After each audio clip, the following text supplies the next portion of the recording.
Pri sosedu smo našli odličen gnoj, ki nam bo pomagal ujeti bramorja, več pa mi sledite v nasvetu.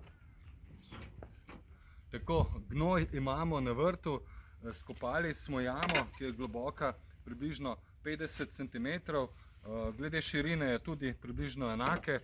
No, v jamo dodamo nekaj gnoja, seveda to lahko naredimo na večjih mestih na vrtu, potem pa ta gnoj pokrijemo, to naredimo v mesecu oktobru in na ta način bramor pride prezimovati v gnoj, kajti ljubi toplo prezimovališče, potem pa v mesecu januarju, februar ta gnoj izkopljemo in ga nikakor ne podarimo sosedu, kajti hitro bo našel pot nazaj, najboljše ga odpeljati nekam daleč proč ali pa celo sežgati. Seveda proti bramorju lahko ukrepamo tudi na druge načine.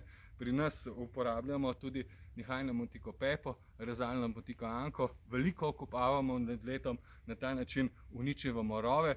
Tam, kjer najdemo gnezda, polijemo s kropom, seveda pa veliko bramorjev lovimo tudi v vabo z vodo, nekaj jih pohrustajo tudi ježi, krti, vsekakor je dobro, da imamo na vrtu tudi kakšne škorce, kajti to so tisti naravni plenilci, ki nam seveda pomagajo. Sedaj, v mesecu po oktobru, pa je čas seveda, da zavihate rokave, greste k sosedu po gnoj in ukrepate proti bramorju, kajti tako boste imeli manj težav v naslednjem letu.